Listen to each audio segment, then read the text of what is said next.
Menikahi Janda Ting Ting. S2. Bab 154. Kalau sampai keponakanku kenapa-kenapa, kamu juga yang akan Mbak tuntut, Sa. CK, tuntut. Matanya terbelalak tajam. Boleh. Yakin, mau main-main hukum sama saya? Mbak Nia seketika terdiam, dan kembali beralih menatap Nada. Ini semua gara-gara kamu. Dasar wanita gila. Tunjuknya kepada Nada. Kamu pasti nekan Aiza sampai dia kabur dan diculik orang. Maafin saya Mbak, masih sambil terisak-isak, rambut berantakan dan wajah mimar, Nada beringsut mendekat dan bersimpuh di hadapan Mbak Nia. Saya benar-benar tidak tahu kalau Aiza bakalan keluar dari pintu belakang. Kemudian, beralih bersimpuh di hadapan Chelsea. Maaf, Sa. Karena kesini Altaf jadi ikutan hilang. Jangan marah, aku yang salah. Tangannya bergetar saat berusaha menyentuh punggung kaki Chelsea. Tapi, dengan congkaknya Mbak Nia mendang tangan Nada. Jangan sok suci. Daripada banyak drama, mendingan kamu cari Aiza sana. Astagfirullah. Tangan kanan Chelsea memegangi dahinya yang tiba-tiba berdenyut saat melihat Mbak Nia terus menghina, menyiksa dan berkata kasar dan yang membuatnya merasa gemas. Nada Samawa sekali tidak melawan karena selalu merasa bersalah. Melihat Chelsea mulai lelah, Sofia segera menuntunnya duduk di sofa. Ia khawatir kehamilan sahabatnya itu terganggu karena masalah ini. Setelahnya itu beralih membantu Nada untuk berdiri dari hadapan Mbak Nia. Sudah, Nat. Kamu duduk di samping Chelsea saja, ucap Sofia sambil membantu wanita itu duduk di sofa, tanpa mempedulikan tatapan tajam Mbak Nia yang terlihat tidak senang karena ia membantu Nada. Kalau Mbak nggak bisa tenang, mending pulang aja, sahut Chelsea kembali menatap mantan kakak iparnya itu. Nggak cukup nyalahin orang, tapi juga pakai kekerasan. Lantai bui dingin loh Mbak E. Gerakan mulutnya, seakan ingin membantah. Tapi, saat mengingat sekarang Chelsea bukanlah wanita biasa, ia memilih diam. Menarik kursi untuk duduk lalu sok sibuk sendiri dengan ponselnya. Dari ambang pintu Waldan hanya memperhatikan tanpa merasa kasihan dengan Nada yang tak hentinya menangis sampai gemetaran karena syok atas hilangnya Aiza dan Altaf. Situasi yang semakin menyesakan, membuat Waldan memilih untuk kembali ke depan. Bertepatan saat ia hendak menelpon seseorang, mobil berlambang reskrim datang dan berhenti di depan toko itu. Wal, Rusdi berlari sampai ke hadapan Waldan. An-4 kamu kok bisa hilang? Tuh, ibunya nggak becus jagain. Altaf juga ikutan hilang, aku kan jadi nggak enak sama Komandan Arman. Ia kembali menghembus napas panjang, sebelum akhirnya fokus kepada seorang wanita yang keluar dari mobil. Ya, siapa lagi kalau bukan Alin? Ia turun sesaat setelah selesai berganti pakaian di dalam mobil, karena merasa tidak enak muncul di hadapan istri atasannya dengan penampilan berantakan. Rus, dia anggota baru atau pacar barumu? Tanyanya saat Alin berdiri di hadapannya. Oh, dia. Belum juga selesai ucapan Rusdi, Sofia dan Chelsea keluar dari dalam toko kue itu. Alin tersenyum ramah, tapi Sofia hanya menatapnya datar. Memperhatikan pakaian yang dikenakan Alin dari atas sampai bawah. Ia tahu jelas jika itu adalah pakaian Rusdi. 34. Melihat kemunculan Sofia, Rusdi langsung mengalihkan pandangan. Seakan enggan bersitatap secara langsung seperti dulu. Bahkan mendekat saja tak lagi ia lakukan dan ini semata-mata untuk menjaga marwah Sofia sebagai istri pria lain. Namun, berbanding terbalik dengan itu, Sofia terus memandanginya dengan penuh tanda tanya.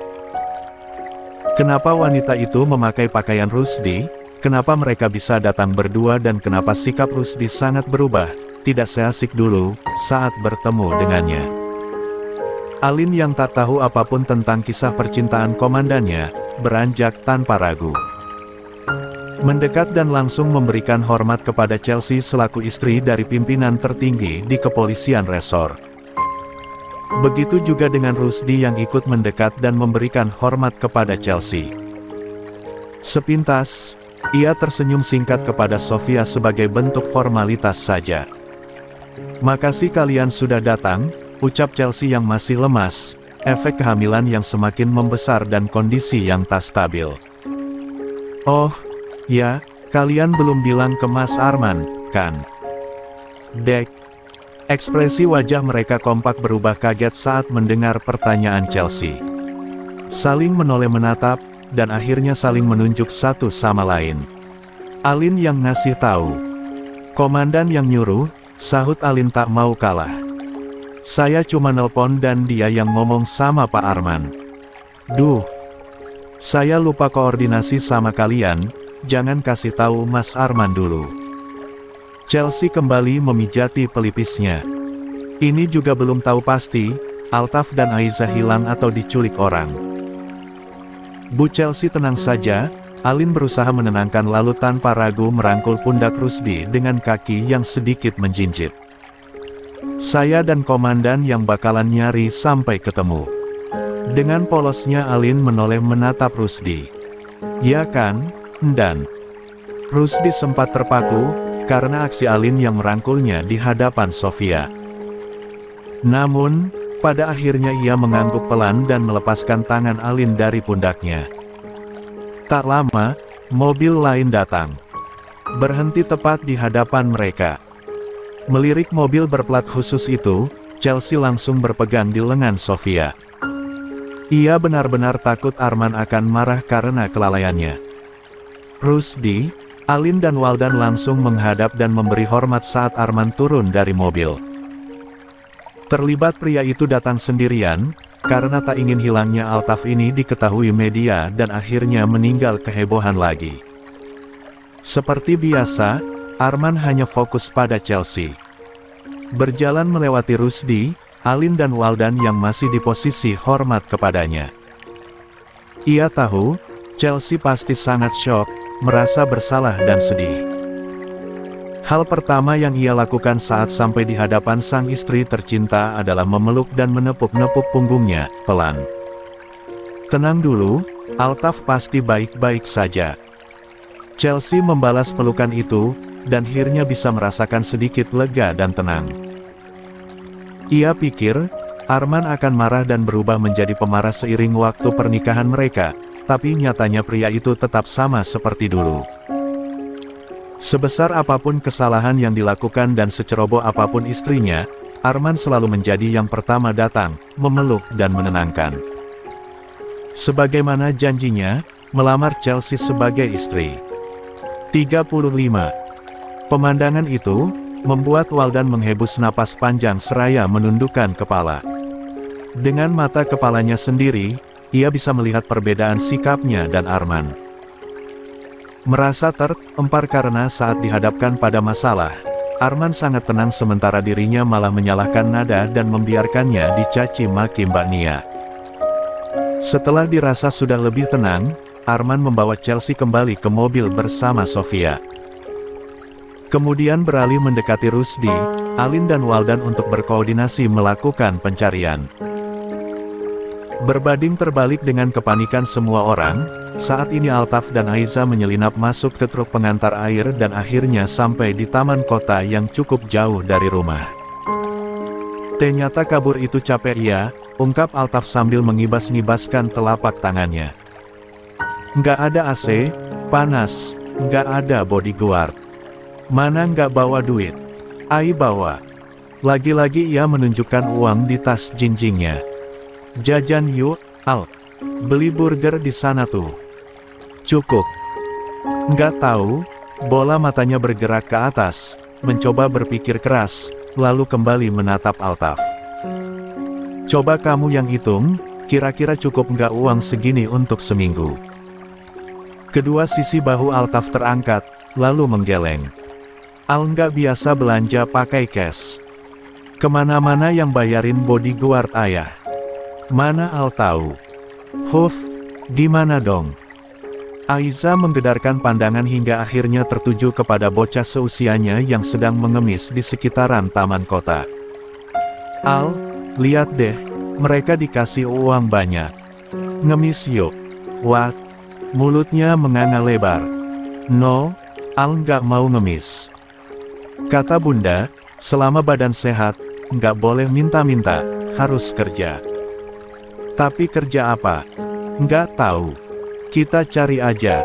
Ya udah ayo jalan dulu. Aiza kembali menyeret tas jinjing berwarna pink di tangan kanannya, diikuti Altaf yang mulai tak bersemangat seperti beberapa jam lalu. Di tengah perjalanan, tiba-tiba seorang pria tinggi datang menghadang. Mereka kompak mendongakkan kepala, melihat siapa orang itu dan Altaf menjadi yang pertama membelalakkan mata. Sebelum 1 kali 24 jam, Arman sudah bergerak untuk melakukan pencarian. Ia tugaskan Alin dan Rusdi untuk melacak CCTV di area sekitar toko, sementara ia sendiri menyusuri jalanan dengan mobil bersama Waldan. Sejak masih di toko, Waldan tak banyak bicara dan hanya fokus pada pencarian putrinya. Hal itu membuat Arman sedikit penasaran karena ia sudah bisa menebak aksi kabur-kaburan Aiza ini pasti ada hubungannya dengan perebutan hak asuh. Wal, jika masalah ini selesai, aku harap kamu bisa mendengarkan Aiza, ucap Arman sambil menoleh kepada Waldan yang sedang menyetir mobil. Dia pasti sedih melihat kamu dan Nada bertengkar setiap hari. Dia masih terlalu kecil untuk memahami niatmu, lanjut Arman, kembali menatap ke depan. Aku harap, kalian bisa bekerja sama membesarkan Aiza. Meski aku tahu, kau tidak akan pernah bisa memaafkan Nada. Waldan masih diam, tapi sorot matanya menjelaskan kegelisahan. Sepertinya ia mulai menyadari jika apa yang diucapkan Arman, ada benarnya. Tapi, hal itu masih menjadi pertimbangan, mengingat sekarang semua anggota keluarganya, meminta ia untuk memutuskan hubungan silaturahmi dengan Nada. Arman kembali menghela napas, saat tak ada jawaban dari Waldan. Toh, ia juga tak ingin ikut campur terlalu jauh, karena yang menjalani semua ini adalah Waldan dan Nada. Tak lama, ponselnya bergetar tanda pesan masuk dari Rusdi. Bawahannya itu mengabarkan dan mengirimkan video rekaman CCTV terkahir yang memperlihatkan keberadaan Altaf dan Aiza. Apa Rusdi sudah menemukannya? Belum, tapi mereka menemukan rekaman CCTV-nya, ucap Arman sambil mencoba menghubungi Rusdi. Gimana, kalian sudah tahu mobil pengantar air itu bergerak kemana? Menurut keterangan pemilik depot air, mobil itu akan pergi ke dua tempat. Pertama di taman kota, kedua restoran. Kalian ke taman kota. Aku dan Waldan lanjut ke restoran itu. Siap. Panggilan telepon itu Rusdi akhiri sambil menatap Alin yang sedang sibuk menyetir di sampingnya. Bisa lebih cepat nggak? Kalau nggak bisa, biar aku yang nyetir. Dari tadi juga mau cepat. Cuma nunggu perintah aja. Kaki kanan Alin menginjak pedal gas mobil lebih dalam lagi. Memacu kendaraan roda 4 itu dengan kecepatan di atas rata-rata. Rusdi yang tadinya meragukan, akhirnya berpegangan erat lalu memejamkan mata saat Alin menyalakan sirine dan menyalip kendaraan-kendaraan besar yang ada di depan mereka. Seakan diburu waktu untuk segera menemukan dua bocah itu. Apalagi sekarang waktu sudah menunjukkan jam 4 sore, taman kota pun sudah mulai ramai dengan orang-orang yang datang untuk sekedar menikmati suasana ataupun olahraga. Di tepi danau buatan berarus tenang, Altaf dan Aiza duduk sambil menikmati es krim dan juga jajanan ringan lainnya. Sementara seorang pria sedang membaca buku di hadapan mereka. Om Adam kok kesini sendirian? Tanya Altaf yang sudah celemotan. Tante Sofianya dipinjem bunda terus ya. Kemana-mana selalu sama bunda, padahal ada Om Adam. Adam tersenyum tipis sambil mengusap lembut mulut Altaf dengan tisu. Nggak apa-apa. Tante Sofia dan Bunda Alkan memang besti. Om kesini, karena kebetulan lewat abis pulang kantor. Oh ini suami Tante Sofi. Aiza berbisik lirih sambil melirik pria tinggi tampan di hadapannya. Ganteng banget ya Al. Sepertinya duit om ini kaya raya. Jelaslah. Altaf berbisik balik. Saudaranya ayah semuanya kaya raya, cuma kadang banyak yang jahat aja. Tapi, om yang ini baik kok. Al, kalau sudah selesai ayo om antar kalian pulang. Adam menutup buku dan dimasukkan ke dalam tasnya. Kasihan bunda kamu pasti nungguin. Nanti aja, ucap Altaf dan Aiza secara bersamaan. Ai nggak mau pulang om, ucapnya lemas. Ayah dan ibu bertengkar terus. Ai nggak mau diajak tinggal sama Tante Nia, orangnya galak. Kasihan om, sambung Altaf. Jangan kasih tahu bunda dan ayah juga ya, please. Al. Tepat saat ucapan Altaf selesai, tiba-tiba terdengar suara teriakan kencang dari jarak beberapa meter. Ketika menoleh, Adam tersenyum tipis melihat ternyata yang datang adalah Rusdi dan seorang wanita muda berpenampilan sporty. Yah, telat, ucapnya saat kembali menatap kedua bocah itu. Om Rusdi sudah datang. Kalian harus tetap pulang, oke? Yah. Pipi Altaf menggelembung cemberut. Begitu juga dengan Aiza yang merasa usahanya untuk pergi jauh, menjadi sia-sia. Gerakan kaki Rusdi perlahan melambat saat melihat ternyata yang sedang duduk di hadapan Altaf dan Aiza adalah Adam. Tadinya ia berteriak karena berpikir pria itu adalah penjahat. 37. Itu siapa? Dan dia, sepupu Pak Arman. Sesampainya di hadapan Adam, Rusdi mendadak gelagapan, entah mengapa situasi antara ia dan pria itu menjadi canggung. Untuk bicara saja ia harus memikirkan kosakata yang tepat agar tetap terkesan formal. Kamu menemukan mereka di mana? Di depan gerbang. Adam menjawab dengan santai dan tersenyum ramah seperti biasanya. Karena tadi mereka kelelahan jadi aku belikan makanan dan minuman dulu. Baru mau aku antar pulang kamu sudah datang, syukurlah. Ya, syukurlah, Kak kalau begitu, kami akan membawanya ke kantor sambil menunggu Pak Arman. Kamu mau ikut? Boleh, sekalian aku mau ketemu Arman. Rusdi mengangguk, lalu menoleh kepada Alin. Kamu gendong Aiza, biar aku yang gendong Altaf. Mereka pasti lelah, sampai mukanya lesu begitu.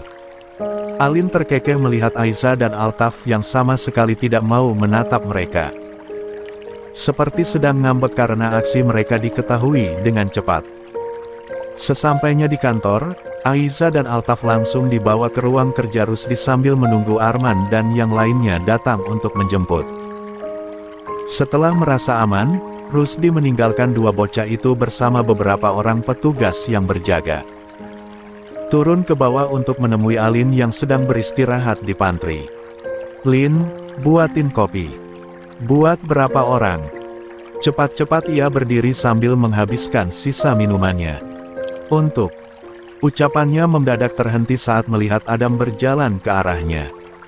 Entah apa yang dipikirkan Rusdi hingga akhirnya ia memilih beranjak masuk dan berdiri di samping Alin. Kenapa sih, nempel-nempel?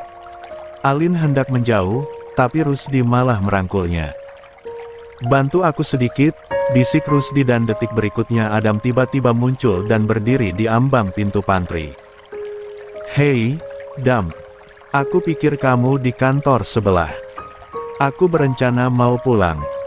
Kedua fokus memperhatikan tangan Rusdi yang merangkul Alin dengan sangat erat. Wah, apa polwan cantik ini? Yah, begitulah. Dia pacarku. Jawaban Rusdi membuat Alin agak kaget. Tapi, akhirnya ia paham isi otak atasannya itu. Di hadapan Adam, ia tersenyum dan membenarkan pernyataan tersebut. Kami berencana menikah, lanjut Rusdi. Oh ya. Senyum Adam semakin sumringah. Syukurlah. Aku tunggu tanggal baiknya. Kalau begitu, aku pulang dulu. Ada urusan mendadak di kantor. Oke, hati-hati di jalan. Sebelah tangannya melambai, mengiringi kepergian Adam. Sementara Alin terus menatapnya dengan penuh tanda tanya dan agaknya mulai kesal. "Au!" Rusdi melompat-lompat sambil mengangkat sebelah kakinya yang tiba-tiba diinjak oleh Alin. "Apa sih, main injak aja." "Apa sih main injak aja?" ledek Alin. "Harusnya saya yang nanya, ngapain ngaku begitu di depan saudara Pak?" 38. "Arman, udah nggak laku banget, dan..." Mulut Rusdi mendadak keluh untuk menjelaskan bahwa ia melakukan ini agar Adam tidak khawatir tentang perasaannya. Siang tadi, Chelsea sempat memberitahunya bahwa Sofia mulai memikirkannya lagi. Rusdi takut jika sikap Sofia menyakiti Adam yang begitu baik. La juga menyesalkan sikap pelin-pelan mantan kekasihnya itu. Padahal, sebagai pria, Rusdi sama sekali tidak pernah memikirkan apapun tentang masa lalu mereka lagi. Dan, kok malah bengong? Alin melambaikan tangan kanannya di depan wajah Rusdi. "Hello, dengar nggak?" La kembali fokus pada Alin. 39. Binar mata itu terus menyorotinya dengan penuh tanda tanya. Hingga Rusdi terpaku untuk beberapa saat, sebelum akhirnya menggerakkan sebelah tangan, menyetil dahi Alin. "Au!" La meringis sembari mengusap dahi yang terasa berdenyut. "Komandan, apa bisa lebih lembut sedikit ke perempuan? Memangnya kowe perempuan?" Seolah masih gemas, tangannya berlanjut mengacak-acak rambut panjang Alin. "Rambutmu potong aja, di sini kamu nggak akan diminta nyanmar kupu-kupu malam lagi." "Apa sih?" Alisnya hampir tertaut, pipinya pun cemberut melibat Rusdi yang terus berusaha mengalihkan pembicaraan. "Bilang aja nggak mau jawab, pakai acara permasalahin rambut saya. Di reskrim gak ada aturan harus punya rambut pendek, kan? Ya wes, sekarepmu. Sana, lihat Altaf sama Aiza, takutnya kabur lagi. Kopinya, gak jadi. Biar aku sendiri. Sana, aku lagi mau telponan." Rusdi berbalik menghadap dispenser air. Bersamaan dengan itu, Alin juga tidak banyak bicara lagi, dan langsung beranjak pergi meninggalkan tempat tersebut. Kini tinggallah Rusdi di sana sendiri, menuang air mineral ke dalam gelas lalu duduk di kursi pantry. Di sana, ia kembali tenggelam dalam lamunan, untuk memikirkan berbagai masalah hidupnya yang tak berkesudahan. Bukan hanya tentang Sofia, tapi ia juga memikirkan kasus adiknya dan kondisi ibunya yang semakin lemah pasca mengalami stroke berat. Ia sampai bingung, harus menyelesaikan yang mana dulu. Sesampainya di ruang kerja Rusdi, Alin sempat terhenyak saat melihat ternyata di sana sudah ada Nada, Chelsea, dan Rania. Kedua ibu itu nampak sangat khawatir hingga tak henti-hentinya memeluk putra-putri mereka. "Lin." Chelsea menghapus air matanya saat menyadari kedatangan Alin. "Sini masuk, jangan berdiri di situ saja." "Iya, Bu." Alin beranjak masuk dan langsung memusatkan perhatiannya kepada Altaf dan Aiza. "Jangan kabur-kaburan lagi ya Dek. Kasihan Bunda dan ibunya jadi sedih." Entah masih kesal atau syok, Altaf dan Aiza hanya mengangguk dan kembali fokus pada jajanan di tangan masing-masing. "Lin, Rus di mana?" tanya Chelsea sambil membuka penutup minuman untuk putranya. "Dari tadi nggak kelihatan." "Ada di pantry Bu." Alin mengambil posisi duduk di sebelah Nada. "Mungkin mau telponan sama ceweknya. Tadi saya diminta cepat-cepat keluar dari sana." "Pacar yang mana?" tanya Nada, sambil mengerutkan kening. "Nggak tahu. Bukannya pacar komandan, banyak." Alin menatap Chelsea dan Nada secara bergantian. "Apa saya salah?" "Iya." "Ya sepertinya kamu salah," sahut Chelsea. "Rusdi dulunya memang terkenal playboy di satuan sini. Tapi sejak ditinggal nikah, dia lempeng banget sama perempuan." "Mungkin trauma," sambung Rania. "Setahu saya, Mas Rusdi bukan laki-laki seperti itu. Dia sangat setia kok, nggak suka main perempuan." Hubungannya sering bermasalah itu, karena orang tuanya selektif aja. Tapi, saya lihat ada pakaian perempuan di mobilnya, lanjut Alin, terus mengikuti rasa penasarannya. Sontak, Chelsea, Nada dan Rania saling menatap satu sama lain. Lalu tertawa bersama. Tentu mereka lang paham, pakaian siapa yang dimaksud oleh Alin. Kamu nggak tahu sang legenda di kantor sini ya? 40. Alin menggeleng, canggung. Itu tuh. Jari telunjuk Rania mengarah ke salah satu bingkai foto di tembok ruangan. Rusdiana, sosok lain dari Rusdiansyah. Dia sering nyamar buat bongkar kasus kejahatan. Hah. Mulutnya terperangah, saat beranjak mendekati tembok ruangan. Memperhatikan foto sang komandan yang begitu gemulai dengan gaun bling-blingnya. Gila, bulu kakinya kemana-mana. Ucapan Alin, mengundang gelak tawa semua orang yang ada di ruangan itu kecuali Altaf dan Aiza tentunya. Kedua bocah itu, masih cemberut memikirkan aksi kabur yang tak berakhir seperti yang mereka inginkan. Tak lama, suara tawa semua orang di ruangan redam. Beralih memandangi kedatangan Wal dan Arman. Sa, ayo pulang dulu. Iya, Mas. Tapi, menoleh menatap Nada yang kembali seperti orang ketakutan. Nat, kamu mau ikut nggak, biar aku antar pulang? Atau mau sama saya aja kak? Sahut Rania. Kebetulan saya mau ke rumah sakit dekat toko kue kakak nih. Biar sekalian. Biar aku saja, sahut Waldan, datar. Menatap Nada masih dengan ekspresi yang sama. Ada hal yang ingin aku bicarakan, ayo pulang. Hanya kita yang bicara, tidak ada Mbak Nia. Tak ada penolakan, Nada mengangguk dan segera menggendong Aiza keluarga dari ruangan itu. Chelsea hendak mencegah tapi segera ditahan oleh Arman. Nada akan baik-baik saja, tadi aku sudah ngomong ke Waldan, agar mereka menyelesaikan ini secara kekeluargaan. Meski masih khawatir, Chelsea tak bisa mencegah. Dari dalam ruangan, ia terus memandangi kepergian Nada yang berjalan sambil menunduk, tepat di belakang Waldan. Kadang, Chelsea masih tidak menyangka, pasangan yang dulu mengubar cinta di hadapannya, kini benar-benar hancur karena keegoisan.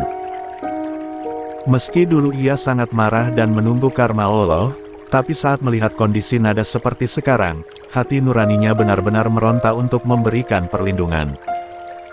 Di belakangnya, Rania bicara berbisik kepada Alin. Menjelaskan secara singkat beberapa hal tentang Arman dan Chelsea. Tak lupa, Rania juga melibatkan Rusdi dalam cerita yang ia sampaikan kepada Alin. Sedikitnya Alin mulai memahami situasi. Akhirnya, ia juga tahu bahwa, ternyata mantan terindah Rusdi adalah Sofia dan sampai sekarang menyebabkan trauma untuk memulai hubungan baru dengan siapapun. Persepsi dan cara pandang Alin terhadap komandannya pun berubah drastis. Saat keluar dari ruangan itu, ia memandangi Rusdi lebih lama dari biasanya. Terlihat, komandannya itu sedang mengobrol serius dengan Arman dan Chelsea. Lin. Fokusnya beralih kepada seorang rekan yang tiba-tiba datang menepuk pundaknya dari belakang. Ya, ada. Apa? Ditunggu, buat evaluasi berkas perkara, sekarang. Oh oke, ayo, ia memutar langkah mengikuti rekannya itu.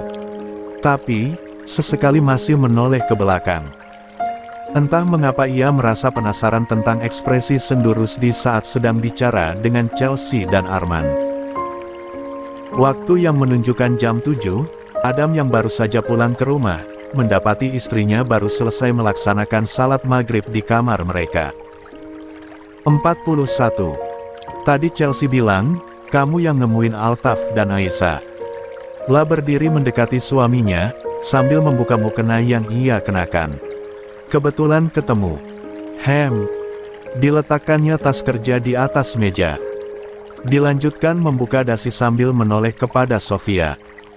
Tadi, aku ketemu mereka pas lagi jalan-jalan ke taman kota. Lucunya, Aiza benar-benar bawa baju ganti. Astagfirullah. Ia juga ikut terkekeh kecil. Tapi, ngapain kamu ke taman kota, sendirian? Kamu diajak nggak mau. Adam kembali tersenyum lalu melanjutkan langkah menuju meja nakas penyimpanan. Aku lagi lihat-lihat lokasi untuk rencana pembangunan tempat wisata baru. Nanti setelah dapat tempat dan desain awal selesai, baru aku ajuin ke Arman dan Chelsea. Ah iya, aku lupa kalau mereka mau ngembangin bisnis lagi ya. Sebenarnya, akhir-akhir ini pikiran kamu fokus kemana? Adam menoleh menatap Sofia yang sedang duduk di tepi tempat tidur. Apa ada yang kamu pikirkan? Sofia menggeleng pelan. Maaf, aku agak syok karena prihatin dengan kondisi Nada, ditambah lagi Altaf dan Aiza tiba-tiba. Kabarnya Rusdi mau nikah, sangga Adam memotong ucapan Sofia. Dek. 42. Tanpa bisa ditutupi, ekspresi wajah Sofia menunjukkan keterkejutan yang tak biasa. Dapat kabar dari mana? Bukannya langsung menjawab, Adam malah sibuk membaca mimik wajah Sofia yang mulai membuatnya khawatir. Dia sendiri yang bilang, pacarnya seorang polwan. Dia tidak bilang tanggal pastinya, tapi semoga saja secepatnya ya. Ya. Wajahnya mulai memanas. Rasa sesak pun menekan dada ketika membayangkan momen di mana ia melihat Alin mengenakan pakaian Rusdi. Semoga saja, secepatnya. Meski gelisah melihat ekspresi yang ditunjukkan istrinya, Adam memilih untuk membiarkan karena tak ingin menekan Sofia agar fokus dan memahami perasaannya. Aku mandi dulu. Nanti biar aku yang masak makan malam untuk kita. Adam masih berusaha tersenyum, sebelum akhirnya beranjak masuk ke dalam kamar mandi. Saat itulah, Sofia tidak bisa menahan air mata yang tiba-tiba lolos dari sudut matanya. Ia pikir Ilhas saja cukup, tapi ternyata ia harus menyiapkan mental untuk melihat Rusdi memulai hidup baru dengan wanita lain. Selesai dengan tumpukan pekerjaan di kantor, malam ini Alin pulang ke rumah dinas yang disiapkan oleh Pem 3 RIN 4H setempat untuk ia tempati selama bertugas di Jakarta. Penanggung jawab tempat tinggalnya itu bilang, rumah tersebut akan siap ia tempati setelah selesai direnovasi. Tapi, saat sampai di sana, kondisinya masih sangat berantakan. Barang-barangnya pun basah karena terkena hujan, siang tadi. Saya jamin, besok sudah siap huni. Untuk malam ini, kamu bisa nginap di hotel atau kosan dulu. Tunjangan kamu kan besar, jangan seperti orang susah begitu. Karena tak mau memperpanjang perdebatan, Alin hanya mengangguk, karena dijelaskan pun, orang di hadapannya ini, tidak akan memahami kondisi finansialnya.